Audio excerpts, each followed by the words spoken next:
Fala pessoal, beleza? Aqui quem fala é o professor Romiel Cecim. Eu sou professor de História e historiador, formado pela Universidade Federal do Pará. E hoje eu venho falar aqui para todos os meus alunos do Sistema de Ensino e Evolução e também para todo mundo do Facebook, para os meus amigos, né, falar um pouquinho sobre a Inconfidência Mineira e mais precisamente sobre o feriado de hoje, né? Hoje, 21 de abril, está sendo comemorado, né, vamos dizer assim, o Dia de Tiradentes. Quem foi Tiradentes, o que ele fez, qual a importância dele e por que ele é lembrado até hoje nesse dia, justamente. Bom, para a gente entender um pouquinho sobre Tiradentes, é preciso voltar mais um pouquinho no tempo e compreender o contexto histórico em que Tiradentes atuou, que é justamente no chamado Ciclo do Ouro ou na Sociedade Aurífera. Foi o período em que foi descoberto o ouro na região onde fica localizado hoje o estado de Minas Gerais. Esse ouro atraiu muita gente, milhares de pessoas vindas de todo lugar do Brasil e também de fora, principalmente da Europa, em busca de riqueza fácil. Portugal, vou colocar aqui uma imagem para vocês, justamente das barras de ouro. Aqui nós temos um exemplo de como eram as barras de ouro já quintadas, né? Ou seja, já em formato de barra, não era o ouro bruto. Portugal marcava com um selo para poder garantir que aquele ouro ali era um ouro legal, era um ouro já quintado nas casas de fundição. É claro que a coroa portuguesa não ia perder a oportunidade de cobrar altos impostos sobre a região das Minas e sobre todos aqueles que trabalhavam justamente extraindo o ouro. Lembre-se que no século XVIII o Brasil pertencia a Portugal, então o Brasil ainda era apenas uma colônia. Entre os principais impostos cobrados ficava incluída então a derrama. A derrama ela funcionava da seguinte forma: caso a produção aurífera não alcançasse o mínimo de 100 arrobas de ouro, que equivalia mais ou menos a 1.500 quilos anuais, ocorria então a derrama. No momento da derrama, soldados e cobradores de impostos invadiam as casas de moradores, não só dos mineradores, mas de todos os moradores da região das Minas. E começavam então a prender, a recolher tudo que fosse valioso, e principalmente tudo que fosse de ouro, né? Inclusive anéis, cordões e joias e adereços de ouro eram recolhidos da população para poder somar então e contribuir até chegar ao mínimo das 100 arrobas de ouro. Esse era um momento que deixava a população muito irritada, porque havia invasões ao domicílio das pessoas, às casas das pessoas, e havia muita violência também, e tudo isso contribuía então para que o povo ficasse realmente muito enfurecido com aquela cobrança absurda que Portugal fazia todos os anos. A Inconfidência Mineira ou Conjuração Mineira vai ocorrer justamente nesse contexto, na região de Vila Rica, atual Ouro Preto, em Minas Gerais, e os conjuradores planejavam utilizar a derrama para motivar a população a se rebelar contra os soldados da coroa portuguesa. É importante ressaltar que havia também todo um fundamento teórico por trás desse movimento, dessa trama, que era a Inconfidência Mineira. Esse fundamento teórico era embasado principalmente nos filósofos iluministas franceses que debatiam ideias de liberdade, de igualdade e combatiam o poder total, o poder absoluto que as realezas, que as monarquias acumulavam ao redor do mundo. Essas ideias vão encontrar um terreno muito fértil na região das Minas Gerais, porque era a região que mais sofria com essa cobrança absurda. Além disso, outro fator determinante para a Inconfidência Mineira foi a Revolução Americana, né? A Guerra de Independência nos Estados Unidos, que tinha acontecido em 1776 e que estava chegando ao fim no período da Inconfidência Mineira, no caso 1789.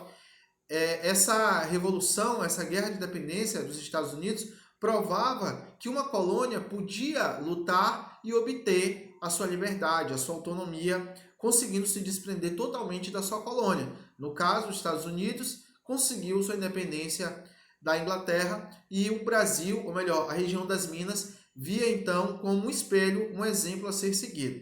Bom, Vamos falar um pouquinho mais sobre a conjuração de fato. Vou colocar uma outra imagem aqui para vocês. Os conjuradores eram, na verdade, membros da elite da região das Minas Gerais e incluíam proprietários de terras, de minas, comerciantes, intelectuais, religiosos e militares.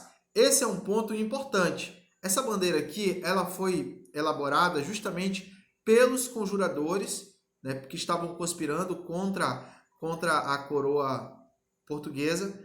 E você tem aí as palavras libertas, que será também, que na tradução para o português seria liberdade, ainda que tardia, né, ainda que demorasse, mas eles iriam alcançar a sua liberdade.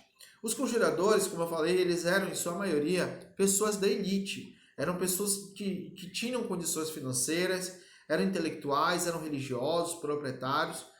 E esse movimento ele vai ser justamente um movimento de caráter elitista, que se organizou a partir da insatisfação de pessoas com o excesso de impostos cobrado pela coroa portuguesa. Justamente a única pessoa que destoava desse grupo assim de mais poder aquisitivo era o alferes Joaquim José da Silva Xavier, vulgo Tiradentes. Já estamos chegando aí na explicação.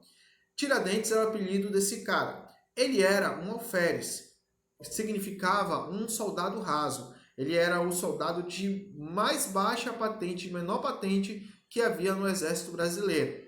Geralmente os alferes eles não eram muito ricos, né? Eles não tinham muito dinheiro. E para complementar a renda, o Tiradentes fazia essa tarefa. Justamente, ele arrancava dentes. Ele não era dentista, ele não era formado, mas ele trabalhava naquilo com experiência e geralmente, como não havia muitos dentistas no Brasil colonial, quem fazia essa tarefa eram pessoas que estavam acostumadas a lidar com aquela situação, né, de dor, de sangue. Então eram geralmente açougueiros e militares e soldados rasos, que era o caso então do Tiradentes. E por ele fazer aquela função, ele acabou recebendo esse apelido. E apesar de ser uma pessoa simples, no sentido financeiro, Tiradentes era uma pessoa que falava muito bem e acabou se confirmando como uma grande liderança entre os conjuradores. Bom, o plano era o seguinte: aproveitar a derrama que ia acontecer naquele ano de 1789, aproveitar aquele momento de fúria da população que estaria sofrendo com a derrama e incitar o povo contra os soldados portugueses. E a partir dali conseguir criar um movimento que enfrentasse o domínio português sobre a região das Minas Gerais. É importante ressaltar que a Conjuração Mineira não tinha um caráter emancipacionista nacional. Não havia ainda um sentido de identidade de um Brasil como um todo. Então era um movimento mais focado realmente na região das Minas e não no Brasil como um todo. O plano era declarar a independência de Portugal e estabelecer uma república, já que, como eu falei no começo do vídeo, eles sofriam influência direta das ideias iluministas. Bom, o plano estava todo arquitetado, os conjuradores já estavam se reunindo há algum tempo, sempre escondido, é claro, porque era crime planejar, tramar contra a coroa portuguesa. Só que uma das pessoas envolvidas, que estava acompanhando de perto aquela movimentação, aquela trama, era o Joaquim Silvério dos Reis, que era também um proprietário de terras, era uma pessoa que tinha uma grande influência na região das Minas e que percebeu que com aquela informação ele poderia obter algo muito valioso. Ele então entra em contato com o Visconde de Barbacena, que era o governador da província das Minas Gerais naquele ano, naquele momento, 1789, e ele vai delatar, né? Ele vai revelar para o Visconde de Barbacena tudo o que estava sendo tramado e quando é que iria acontecer justamente a tentativa de revolução. Já com os planos entregues, e é claro que Joaquim Silvério dos Reis estava de olho em algo, a gente pode dizer que ele foi uma das primeiras pessoas no Brasil a conseguir aquela famosa delação premiada. Ele entregava pessoas e em troca recebia.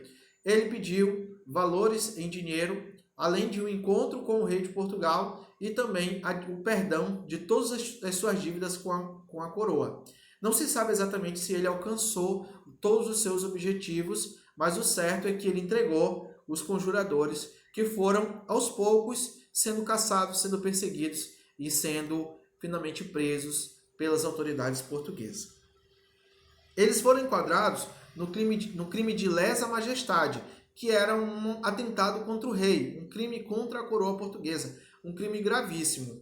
Apesar de apesar de todos terem sido presos e alguns sendo condenados à morte, somente um teve a sua pena mantida, que foi justamente o Tiradentes.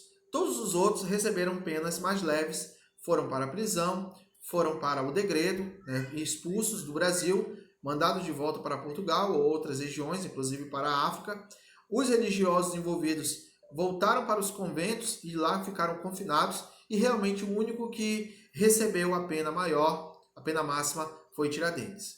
A explicação? Porque ele era o único mais pobre, ele era o único que não tinha grande influência, que poderia sofrer aquela pena que era necessária para servir de exemplo. Ele então foi condenado à prisão máxima, ou melhor, a pena máxima, foi condenado à morte por enforcamento. E depois de enforcado, justamente no dia 21 de abril de 1789, Tiradentes teve sua cabeça decepada e seu corpo esquartejado. Seu tronco foi entregue para a Santa Casa da região, onde foi enterrada como um indulgente, ou seja, como uma pessoa sem documento, uma pessoa sem família, sem ninguém. Suas partes, vamos dizer assim, seus membros, foram pregados em postes ao longo do caminho aonde Tiradentes costumava discursar, costumava difundir suas ideias libertárias. E sua cabeça ficou numa gaiola na praça central da região de Vila Rica, atual Ouro Preto. Curiosamente, no outro dia, sua cabeça já não estava mais lá. Ela teria sido salgada e colocada para se deteriorar e até apodrecer na frente de todas as pessoas, para servir de exemplo máximo para que outras pessoas não seguissem as ideias de atentado contra a coroa portuguesa, como tinha sido feito naquele momento em 1789. A Conjuração Mineira entra para a história, então, como a primeira tentativa de uma libertação do Brasil, né? Apesar de não o Brasil como um todo, numa unidade nacional, mas figurou então como uma luta pela liberdade e pela igualdade. Foi instituído o feriado no dia 9 de dezembro de 1965, já na ditadura militar, que procurava então heróis nacionais, personalidades que pudessem abranger todo o ideal de liberdade e igualdade que eles pretendiam instaurar naquele momento. Bom, galera, espero que vocês tenham gostado e até a próxima.